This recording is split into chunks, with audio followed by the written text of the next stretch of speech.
क्या इसराइल का वजीर आजम बेंजामिन नेतन्याहू इसराइल का आखिरी वजीर आजम है? क्या इसके बाद कोई और वजीर आजम नहीं आएगा? और क्या नेतन्याहू ने ये कमांड जो कि इसराइल की और अहले यहूद की है, इसे उठाकर दज्जाल के हाथ में देना है? क्या दज्जाल आने वाला है? अब ये सब कहानी को समझने के लिए पिछले 24 घंटे में जियोपॉलिटिक्स में जितनी तेजी से तब्दीलियां आ रही हैं, इनको आपने बड़े गौर से समझना है।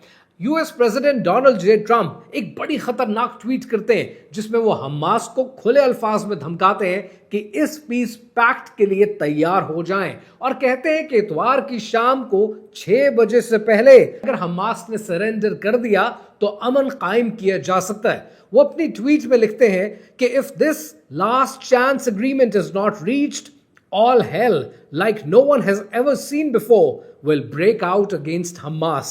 और हमास इस खतरनाक ट्वीट को भांपते हुए पार्शियल एक्सेप्टेंस के लिए तैयार हो जाता है, हॉस्टेजेस को रिलीज करने पर तैयार हो जाता है और कहता है कि अब इसराइल इंश्योर करे कि वो गज्जा में बॉम्बिंग बंद करेगा।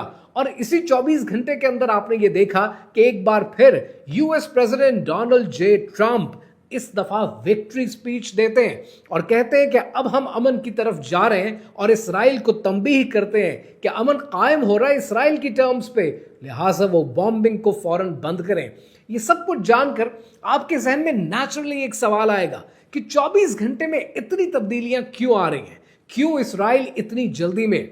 क्यों ये सारी विन विन सिचुएशन इसराइल के लिए बनाई जा रही है? क्यों सारी दुनिया एग्री करने को तैयार है और मुस्लिम ममालिक क्यों रिलक्टेंस का शिकार हो रहे हैं? क्या नेतन्याहू इसराइल के आखिरी वजीर आजम है? क्या नेतन्याहू ने इसके बाद कमांड उठाकर दज्जाल को देनी है? क्या दज्जाल आ चुका है? कहानी क्या है, आइए समझते हैं।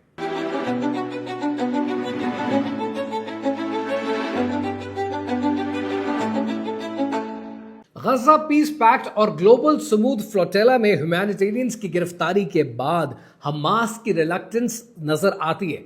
हमास की रिजर्वेशंस बिल्कुल वजह बनती है क्योंकि हमास ये कहता है कि वो इक्तदार किसी बोर्ड को देना नहीं चाहता, टोनी ब्लेयर की निगरानी में देना नहीं चाहता। वो ये इक्तदार पैलेस्टीनियंस को देना चाहता है, पैलेस्टीनियन अथॉरिटी को देना चाहता है, power back to its people. और दूसरी तरफ मुसलमान ममालिक हैं जिनकी अपनी रिजर्वेशंस हैं। मुसलमान ममालिक इस चीज को देख रहे हैं और बड़ा केयरफुली कैलकुलेट कर रहे हैं कि अगर फौजें उतारनी पड़ती हैं, मुसलमान ममालिक को फौजें उतारनी पड़ती हैं, अरब ममालिक को फौजें उतारनी पड़ती हैं, तो उसका क्या क्या खुमियाजा तमाम उम्मत मुस्लिमा को भुगतना पड़ेगा।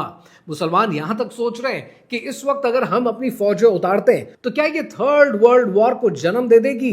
क्या इसके बाद अब्राहम अकॉर्ड्स को बहुत तेजी से किया जाएगा और हर मुल्क पर लाजिम कर दिया जाएगा कि वह अब्राहम अकॉर्ड्स का हिस्सा बने? और खास तौर पर और डोनाल्ड ट्रंप ने जब अपनी ट्वीट में साइंड का वर्ड लिखा है कि कई मुस्लिम ममालिक ने साइन कर दिए हैं, उससे मुस्लिम ममालिक खासकर पाकिस्तान बड़ी मुश्किल में आ चुके हैं क्योंकि अब समझ ये नहीं आ रहा कि क्या हमें फंसाया गया है या हम खुद इसमें फंस चुके हैं। क्योंकि अगर तो हमें फंसाया जाता है तो पाकिस्तान और मुस्लिम ममालिक में डोमेस्टिक ऑपोजिशन बढ़ेगा, और अगर हम खुद जानकर इसमें फंसे हैं तो इंटरनेशनल प्रेशर आने से पाकिस्तान और मुस्लिम ममालिक को कोई रोक नहीं सकता। लेकिन सबसे जरूरी बात यह है कि मैंने आपको कई वीडियोस में पहले भी कहा है कि सबसे अच्छा एग्रीमेंट होता वो है जहां पर विन विन सिचुएशन में हमेशा दोनों पार्टीज थोड़ा थोड़ा नुकसान एक्सेप्ट करने को तैयार होती हैं। लेकिन इस पर्टिकुलर डील को अगर आप देखें तो ये विन विन सिचुएशन नहीं है, ये लूज विन सिचुएशन है जहां पर एक फेक स्टेट के तमाम मुतालबात माने जा चुके हैं कि जिसमें नंबर 1 मुस्लिम ममालिक अपनी फौजें उतारें और अपने पैसे से गजा को रीबिल्ड करें। नंबर 2 हमास को खत्म किया जाए, उसको डीमिलिटराइज किया जाए। नंबर 3 हॉस्टेजेस को अर्जेंट बेसिस पे रिलीज किया जाए। नंबर 4 यूनाइटेड नेशंस के पीस कीपर्स को मैदान में ना उतारा जाए। नंबर 5 यूएस की बैकिंग हमेशा इसराइल को हासिल हो। और सबसे इंपॉर्टेंट नंबर 6 अब्राहम अकॉर्ड्स का रास्ता तेजी से आगे बढ़ाया जाए।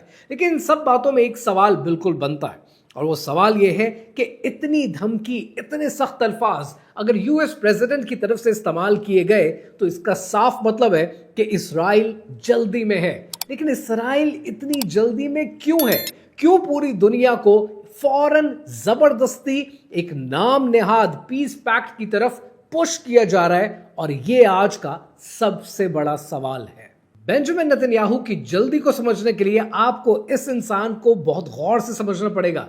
ये इस्राएल का एक रेबाय है और ये इस्राएल का सबसे बड़ा रेबाय कंसिडर होता है। यानी यूं समझें कि अहले यहूद के अंदर इनकी हैसियत एक पोप की हैसियत की है और इसका नाम है रेबे मेंशम मेंडल श्रीसन और इसकी हैसियत पोप की हैसियत है। यहां तक कि नेतन्याहू ने इसका जिक्र और इससे मुलाकात का जिक्र यूनाइटेड नेशंस की जनरल असेंबली तक में किया है। पहले ये वीडियो देखें। In 1984, when I was appointed Israel's ambassador to the United Nations, I visited the great rabbi of Lubavitch. But here's what the Rebbe said to me. You'll be serving in a house of many lies. अब मैं आपको एक और video दिखाता हूं इस रेबे की, और इस रेबे की वीडियो में आप ये देखेंगे कि रेबे खुले अल्फाज में कह रहे हैं कि हमें जल्दी करनी है कि किसी तरह से हमारा मसीहा, जिसको उर्फ आम में ये मसीहा कहते हैं, हमारा मसीहा जल्द अज जल्द आए।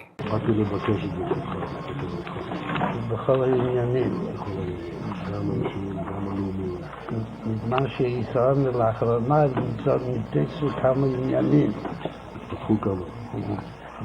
מה שרואה עוד, וגם משהו שעדיין משאיר ליבו. אז הייתה משהו למה ידיעתו. अब मैं आपको तीसरा सबूत देता हूं, तीसरी वीडियो दिखाता हूं कि जिसमें आप ये देखेंगे कि ये रेबे दुनिया के पावरफुल लोगों को हिदायत करते हैं, कि जिसके अंदर बिल गेट्स से लेके दुनिया के बड़े बड़े बैंकर्स शामिल हैं। ये वीडियोस आपने पहले भी देख रखी हैं, लेकिन इसके बाद जो मैं आपको वीडियो दिखाने वाला हूं ये बड़ी इंटरेस्टिंग है, क्योंकि इस वीडियो में रेबे डांट रहा है। और किसको डांट रहा है? इस्राएल के फेक स्टेट के वजीर आजम बेंजामिन नेतन्याहू को। और वो ये कह रहा है कि तुम्हारा काम था कि तुमने चीजों को जल्दी करना था, तुम्हारी वजह से मसीहा आ नहीं सकता, तो जितना जल्दी अपना काम मुकम्मल करोगे मसीहा उतनी जल्दी आएगा। Let's watch this video very carefully.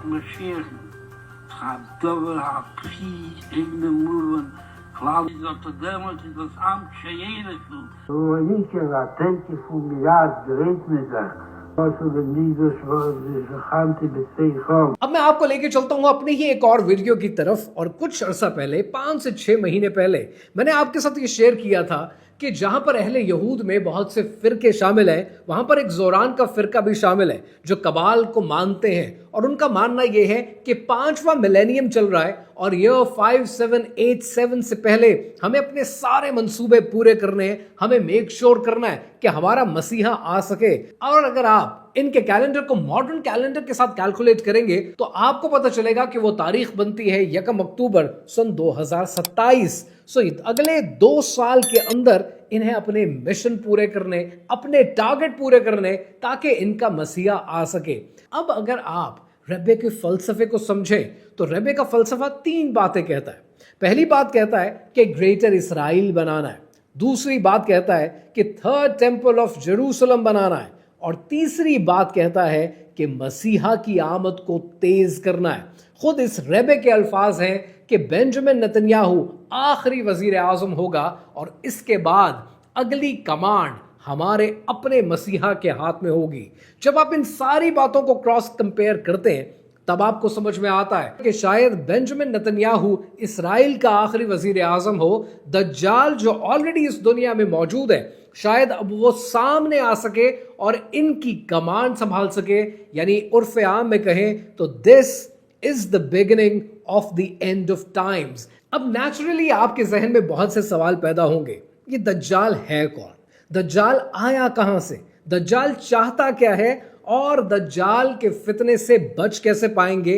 और इन सब बातों को इस एक वीडियो में समराइज करना मुश्किल होगा, लेकिन इन सब बातों के जवाब आपके, मेरे और आने वाली नस्लों के पास होने चाहिए। कहानी अभी बाकी है।